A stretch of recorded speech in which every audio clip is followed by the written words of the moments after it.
Assalamualaikum warahmatullahi wabarakatuh. Alhamdulillahirabbil alamin. Wa bihi nasta'in wa ala amri al-manin. Wassalatu wassalamu ala asyrofil anbiya'i wal mursalin wa ala alihi washabihi ajmain. Allahumma nas'aluka al-huda wa tuqa wal wafaqina. Allahumma alimna faqihna wa bina wa nisna bi rahmatika ya arhamar rahimin. Rabbi sadri wa sirri amri wa hlatan lisani yafqahu qawli amma ba'd.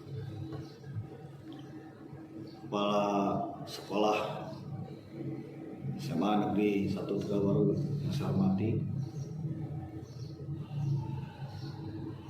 seluruh staf, guru dan pembina OSIS yang saya hormati, staf peserta didik baru beserta MPLS tahun 2021-2022 yang saya hormati. Segala puji hak Allah, salat dan salam mari kita curahkan ke junjungan besar kita, Nabi Adam Habibana wa Maulana Muhammad.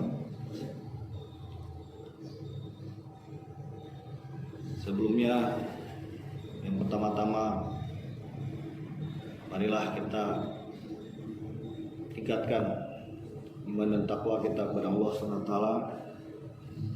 Yang kedua, mari kita berusaha keras untuk menjadi kebanggaan, minimal menjadi kebanggaan untuk kedua orang tua kita, menjadi kebanggaan untuk keluarga kita, menjadi kebanggaan untuk sekolah, bahkan bisa menjadi kebanggaan untuk bangsa dan negara yang kita cintai. Sebelum berlanjut ke materi, saya memperkenalkan diri. Nama saya Muhammad Samsudin, pangkat Ajun Inspektur 2 atau AIPDA, jabatan selaku Babin Kamtimas Desa Warungjo, status kawin, dan alhamdulillah sudah punya 2 orang anak. Mungkin itu sepintas perkenalan yang singkat ini. Ketaatan pada peraturan dan hukum adalah sebuah konsep yang harus diwujudkan dalam diri setiap warga negara. Semakin seorang itu taat hukum, maka bisa dikatakan kesalahan hukumnya sudah mulai ada. Semakin taat dan semakin taat, maka dia akan semakin tinggi kesalahan hukumnya. Ketaatan hukum merupakan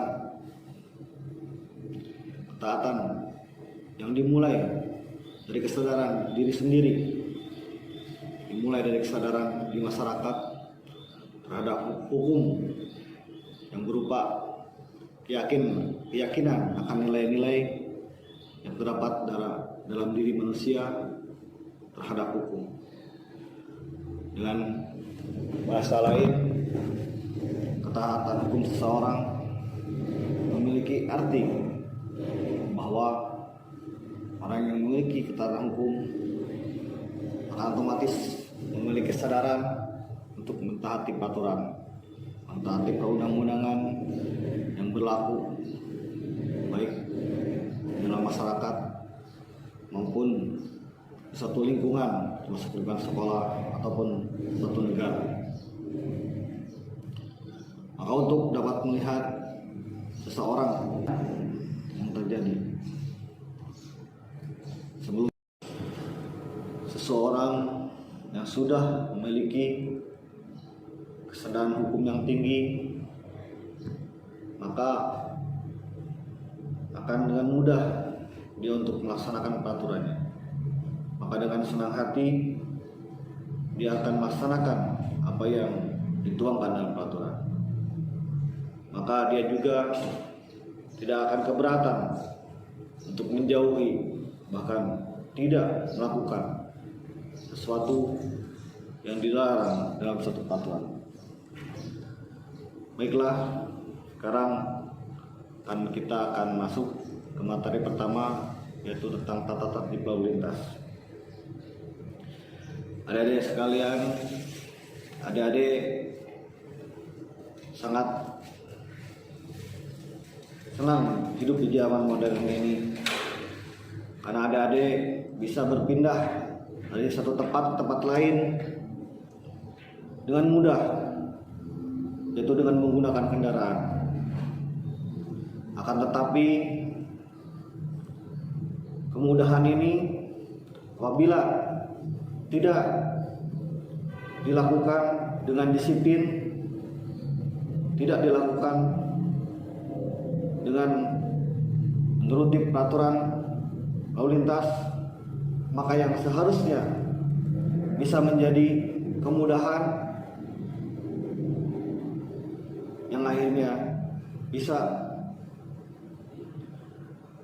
menjadi suatu kecelakaan. Maka untuk itu penting sekali adik-adik untuk disiplin dalam mentaati peraturan apapun, termasuk mentaati peraturan lalu lintas. Karena seyogyanya suatu peraturan dibuat untuk kebaikan bersama. Peraturan dibuat untuk mengatur kebaikan bersama, dan juga supaya tidak terjadi hal-hal yang tidak diinginkan, seperti contohnya kecelakaan. Adik-adik sekalian, disiplin itu akan terasa indah apabila kita dengan senang hati untuk melaksanakannya. Apabila dengan senang hati kita menjalankannya. Dalam peraturan lintas juga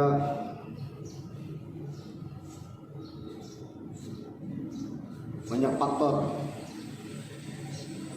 yang bisa seseorang jadi kecelakaan.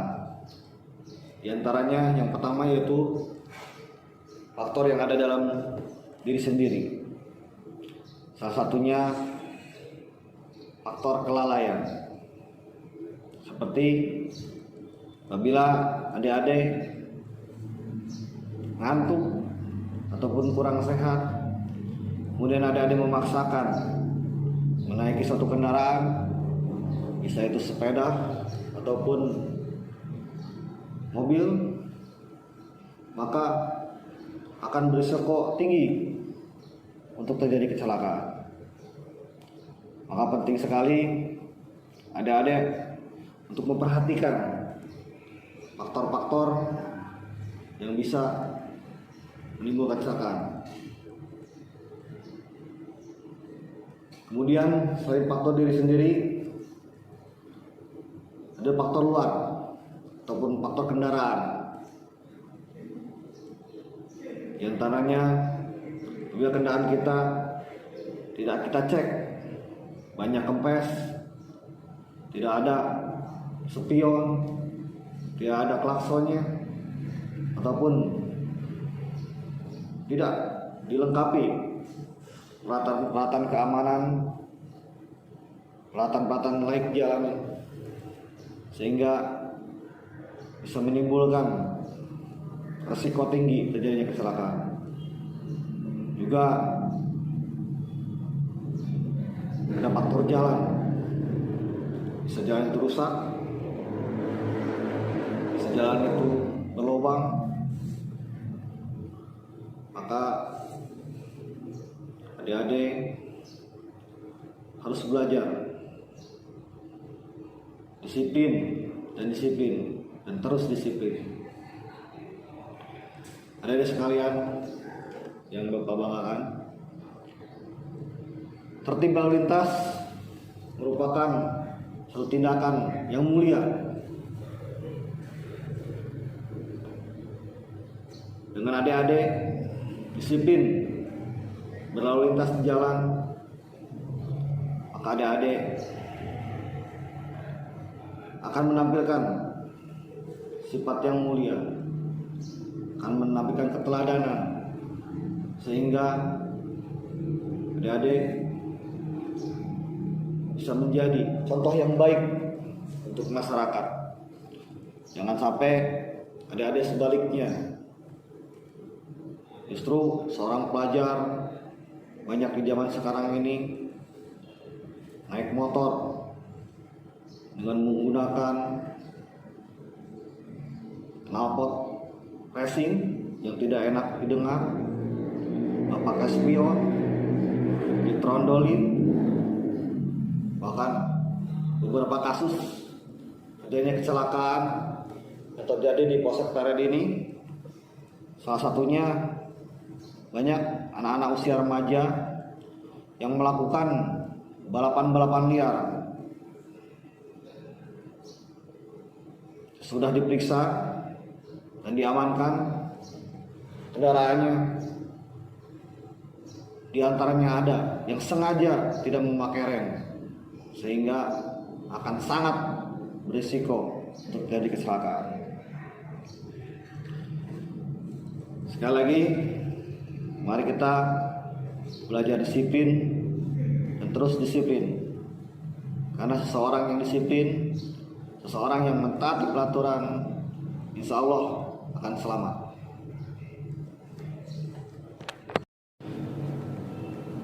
Sebelum kita masuk materi kedua, Bapak tidak lupa mengingatkan kepada adik-adik agar dalam setiap aktivitas kita tetap selalu menggunakan prokes, selalu menggunakan prosedur kesehatan, yaitu bisa dengan 5M. Yang pertama, rajin mencuci tangan, memakai masker, selalu menjaga jarak, menjauhi kerumunan, dan mengurangi mobilitas. Kalau seandainya tidak penting, lebih baik di rumah saja. Dan juga apabila ada program vaksinasi,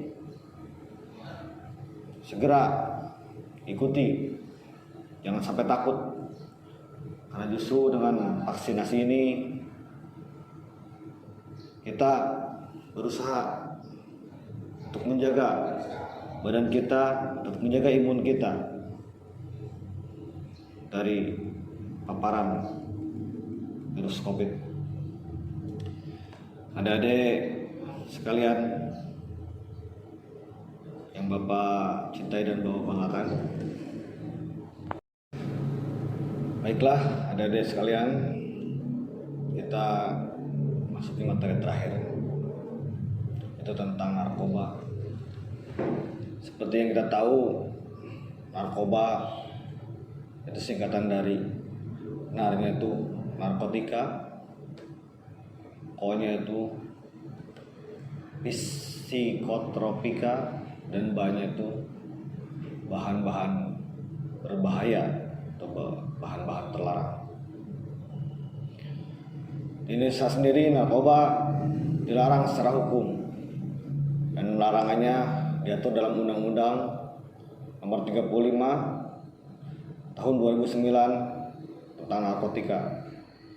Dalam undang-undang itu menyebutkan bahwa setiap orang yang tanpa hak atau melawan hukum menanam, memelihara, memiliki, menyimpan, menguasai, atau menyediakan narkotika dalam bentuk tanaman akan dikenakan hukum pidana. Maka dari itu kita harus menjauhi narkoba. Narkoba sendiri banyak macamnya, seperti sabu-sabu,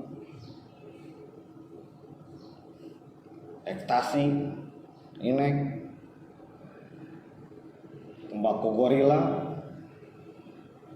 bahkan dari bahan-bahan berbahaya yang ada di seputaran kita banyak disalahgunakan oleh generasi muda saat ini, seperti cat, lem.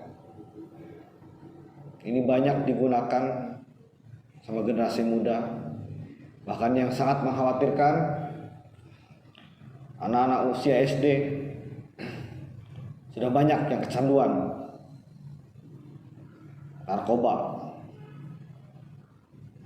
yang diambil dari bahan-bahan terlarang ini, bahan-bahan berbahaya ini. Saya sudah 8 tahun membina di wilayah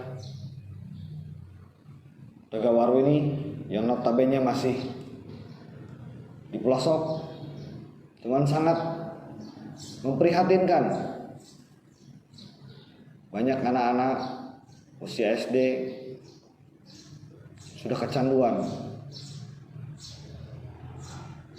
dengan narkoba. Walaupun dia mabok, dia teler dengan barang-barang yang murah, tapi ini akibatnya sangat fatal. Karena seperti Bapak kasih contohkan, bila seorang sudah kecanduan lem ataupun cat, maka sudah bisa dipastikan ribuan bahkan jutaan sel otaknya akan putus, yang akibatnya akan terjadi penurunan kesadaran, penurunan IQ-nya, sehingga akan terlihat jelas seorang yang sudah kecanduan, maka akan terlihat dari mukanya, dari matanya, dari badannya. Untuk itu,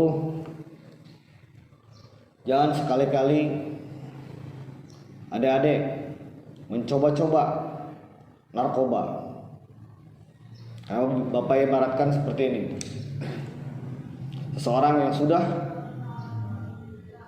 kecanduan merokok sekalipun, itu akan sulit untuk meninggalkannya. Mungkin diantaranya orang tua adik-adik, bapaknya, saudaranya merokok. Coba tanyakan pada mereka, bisa nggak berhenti dari rokok? Pasti akan dijawab, sulit. Itu baru rokok yang bukan narkoba, tapi memiliki efek kecanduan yang sangat hebat, sehingga orang sulit untuk meninggalkannya. Apalagi narkoba. Seorang yang sudah kecanduan narkoba, maka dia akan kehilangan kesadarannya, kehilangan harga dirinya. Dia akan rela melakukan hal-hal yang dilarang, melakukan hal-hal yang dilarang baik oleh agama maupun peraturan undang-undang lainnya. Sekali lagi, jauhi narkoba dan jangan sekali-kali mencobanya. Kemudian seseorang bisa terjerumus kepada narkoba ini diakibatkan oleh dua hal. Yang pertama yaitu faktor dalam dirinya sendiri. Faktor dalam dirinya sendiri ini, yang pertama itu kurangnya iman dan takwa, sehingga dia tidak mudah, tidak punya pendirian, gampang terpengaruh. Kemudian faktor ini identitas, yaitu seorang remaja yang sudah sifat lahiriahnya penasaran dan dia tidak bisa mengendalikannya. Kemudian selain faktor dalam dirinya sendiri, juga ada faktor luar, Faktor waktu yang pertama bisa dari faktor keluarga. Mohon maaf, mungkin diantaranya ada yang ada yang sering merasakan kelakuan kekerasan di keluarga, melihat orang tuanya bercerai. Ini juga mempengaruhi sifat dan perilaku seorang anak. Dan selain itu juga tak kalah hebat pengaruhnya, yaitu faktor teman. Karena dengan teman, adik-adik akan terpengaruh dengan cepat. Bila teman adik-adik baik, insya Allah adik-adik akan ikut baik, akan ikut terbiasa untuk melakukan hal baik. Tapi sebaliknya, bila teman adik-adik kurang baik, bila adik bergabung berteman dengan teman yang akhlaknya kurang baik, sebaik apapun adik-adik, sekuat apapun adik-adik, bila adik-adik berteman dengan teman seperti ini, maka lambat laun, cepat atau lambat, adik-adik akan terpengaruh. Maka bijaklah dalam memilih teman. Untuk itu, mari kita hindari narkoba ini dengan cara yang pertama. Mari kita sama-sama tingkatkan iman dan takwa kita kepada Allah SWT. Karena seseorang mempunyai iman dan takwa yang mantap, insya Allah dia akan teguh, tidak akan mudah dipengaruhi oleh bujuk rayu narkoba. Kemudian juga banyak mengisi waktu luang dengan hal-hal yang baik, dengan hal-hal yang positif,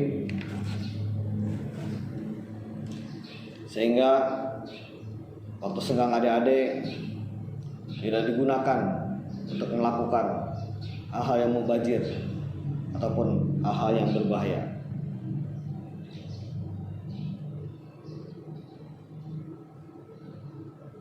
Yang terakhir, bawa pesan pada adik-adik,